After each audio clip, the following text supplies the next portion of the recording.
Hello student, स्वागत है आप सभी का आपके अपने चैनल में। जैसा कि आप लोगों को पता है, हम आपके लिए बैक टू बैक क्लासेस लेकर के आ रहे हैं और आपको पता है कि आपका जो यूनिवर्सिटी के सारे एग्जाम्स हैं वो सेमेस्टर वाइज हो चुके हैं। तो आपका पूरा सिलेबस सेमेस्टर वाइज हो चुका है। तो वो सारी चीजें हम डिस्कस कर रहे हैं कि किस ईयर में कौन से सेमेस्टर में आपको क्या चीजें पढ़नी है।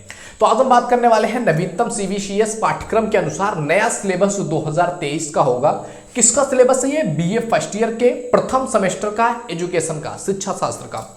इसका क्या सिलेबस होने वाला है आज हम इस वीडियो में जानने वाले हैं। तो अगर आप पहली बार इस चैनल पे आए हैं तो एक बार विजिट करके जरूर देखिए। ऑलरेडी 2000 से ज्यादा वीडियो इस चैनल पर अपलोडेड हैं, तो एक बार विजिट करो, देखो। अगर आपको लगता है वैल्यूएबल तो आप सब्सक्राइब करो, अपने दोस्तों के पास भी शेयर करो, जिससे कि उनकी भी हेल्प हो सके।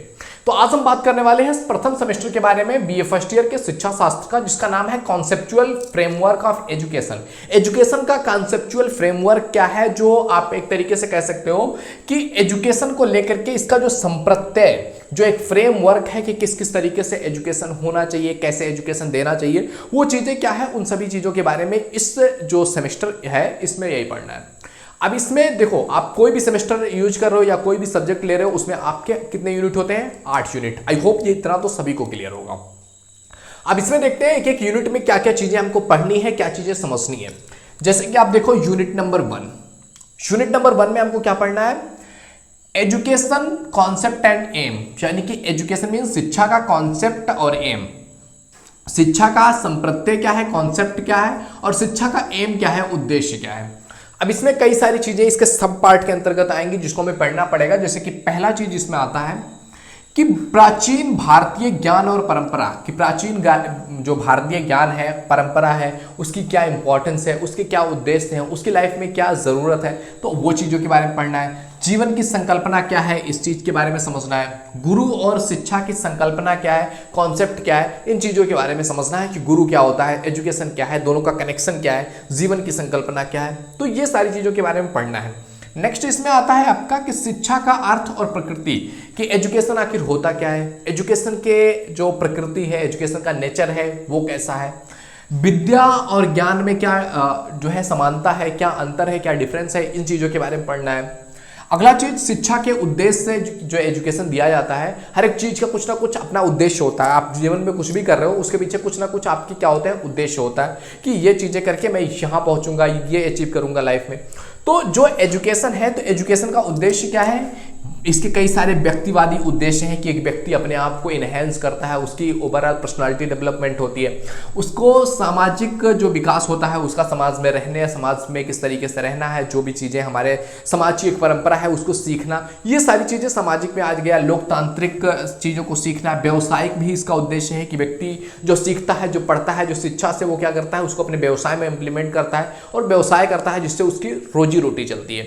तो इस तरीके से बहुत सारे शिक्षा के उद्देश्य हैं जिसके बारे में हमको पढ़ना है। तो फर्स्ट यूनिट में बेसिकली इन सारे टॉपिक्स को हमको क्लियर करना है। एंड इसके बाद आता है आपका यूनिट नंबर 2, जिसमें फंक्शंस ऑफ एजुकेशन आता है कि एजुकेशन का फंक्शन क्या है, एजुकेशन का कार्य क्या है, उसके बारे में बताओ।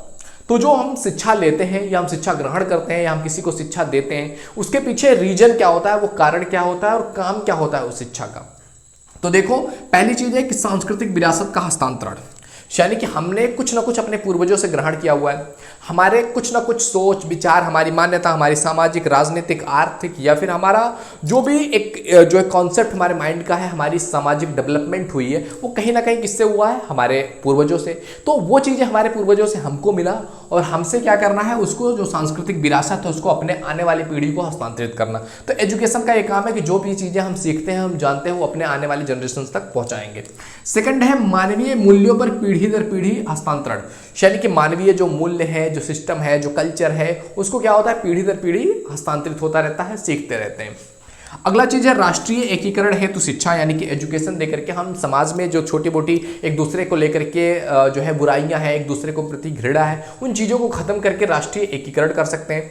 अंतर्राष्ट्रीय अवबोध हेतु भी शिक्षा होती है कि हम अंतर्राष्ट्रीय ज्ञान प्राप्त कर सकें, कि हम केवल एक कंट्री, एक राज्य या एक शहर नहीं है, हम पूरे विश्व के साथ जुड़े हुए हैं। पूरी विश्व हमारी ही जो है धरती है और हम कहीं ना कहीं उस विश्व के साथ कनेक्टेड है। तो अंतर्राष्ट्रीय अवबोध भी एजुकेशन के माध्यम से ही संभव है।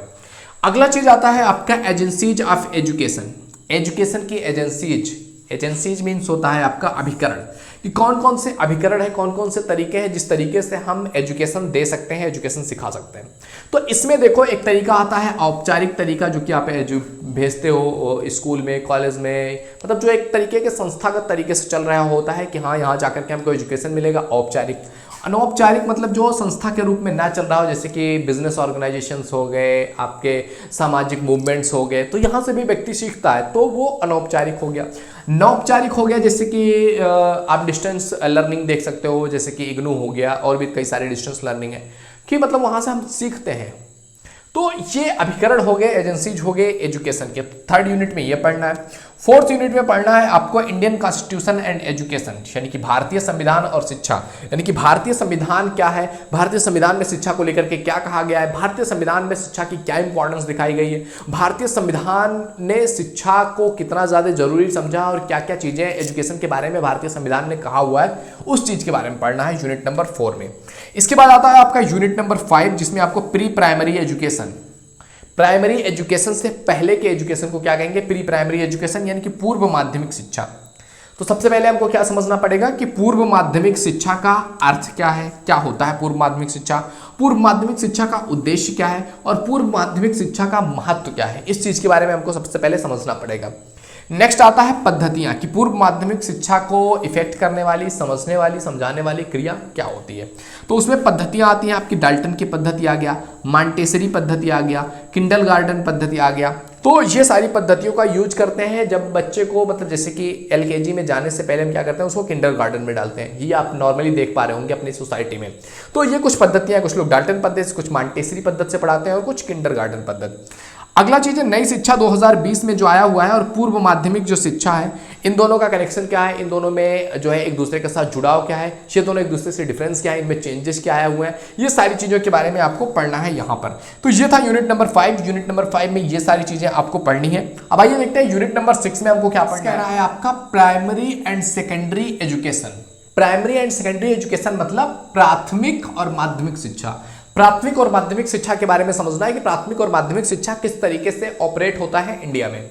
तो देखिए सबसे पहले इनके बारे में हमें जो पढ़ना है, प्राइमरी एंड सेकेंडरी एजुकेशन के बारे में सबसे पहली चीज पढ़नी है कि प्राइमरी और सेकेंडरी एजुकेशन का आखिर अर्थ क्या होता है। What is the primary education and what is the secondary education, इनका डिफिनेशन क्या है, इनका अर्थ क्या है, वो चीज हमको सबसे पहले समझना है। इसके बाद प्राइमरी एंड सेकेंडरी एजुकेशन का आखिर एम क्या है, उद्देश्य क्या है, वो पढ़ना है।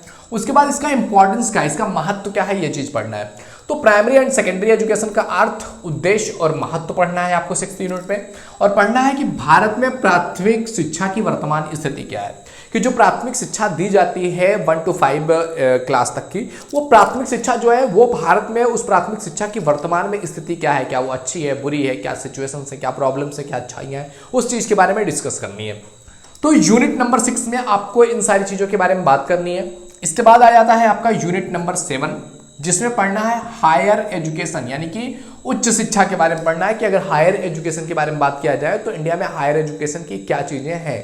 तो देखो सबसे पहले आपको पढ़ना है हायर एजुकेशन का अर्थ, उद्देश्य और महत्व भी पढ़ सकते हैं कि हायर एजुकेशन का आखिर अर्थ क्या है, उद्देश्य क्या है और महत्व क्या है। तो सबसे पहले आपको अर्थ, उद्देश्य और महत्व समझना है कि हायर एजुकेशन का अर्थ, उद्देश्य, महत्व क्या है, और भारत में जो हायर एजुकेशन है उसका वर्तमान परिदृश्य क्या है, मतलब कि वही चीज है कि वर्तमान स्थिति हायर एजुकेशन की इंडिया में क्या चीज है, कैसे है, क्या वो अच्छी है, बुरी है, क्या सिचुएशन है। तो हायर एजुकेशन की भारत में इस समय स्थिति क्या है उसके बारे में बात करनी है। तो 7th यूनिट हायर एजुकेशन को लेकर के है। 8th यूनिट है आपका different guiding regulatory bodies of education system in India, यानी कि भारत में जो शिक्षा प्रणाली के विभिन्न जो मार्गदर्शक हैं या नियामक समितियां हैं जो भारत में एजुकेशन को आगे बढ़ा रही है, एजुकेशन के लिए पूरा फॉर्मेट तैयार कर रही है, वो कौन कौन सी बॉडीज हैं, गाइडिंग एंड रेगुलेटरी बॉडीज क्या है एजुकेशन सिस्टम को चलाने वाली इंडिया में। तो देखो उसमें 5 चीजें बहुत इंपॉर्टेंट आता है, जिसमें जो है 5 चीजों में अगर हम बात करें तो पहला चीज देख पा रहे हैं आप, क्या दिख रहा है, मानव संसाधन विकास मंत्रालय। पहली चीज दिख रही है मानव संसाधन विकास मंत्रालय, यानी कि जो शिक्षा मंत्रालय है इंडिया का, जिसको यूनेस्को भी कहा जाता है। तो मानव संसाधन विकास मंत्रालय जो शिक्षा मंत्रालय है वो पहला मार्गदर्शक है, क्योंकि वहां से बहुत सारी गाइडलाइंस आती हैं। दूसरा आता है आपका एनसीईआरटी, आपने नाम तो सुना ही होगा। तो एनसीईआरटी भी एक पैटर्न है पूरा, इस पर कई सारे जो है स्टेट्स में एजुकेशन चल रहे हैं। तो राष्ट्रीय शैक्षिक अनुसंधान प्रशिक्षण परिषद। थर्ड है आपका SCERT यानी कि state council of educational research and training, यानी कि स्टेट के हिसाब से क्या रिसर्च और ट्रेनिंग को लेकर के काउंसिल बनाया गया है, वो SCERT के अंतर्गत आता है। उसके बाद आता है NCT, जिसमें आपका राष्ट्रीय शिक्षा परिषद यानी कि जो टीचर एंड जो ट्रेनिंग टीचर होते हैं वो वाले होगी। उसके बाद आता है आपका AICTE यानी कि अखिल भारतीय तकनीकी शिक्षा परिषद। तो ये कुछ रेगुलेटरी बॉडीज हैं जो कि डिफरेंट गाइडलाइन देती है इंडियन सिचुएशन में, इंडियन एजुकेशन सिस्टम में। तो ये 8 नंबर यूनिट में हमको इनके बारे में अच्छे से पढ़ना है, एक एक को अच्छे से विस्तार में जानना है। तो ये था हमारा 8 यूनिट BA फर्स्ट ईयर के प्रथम सेमेस्टर के एजुकेशन का।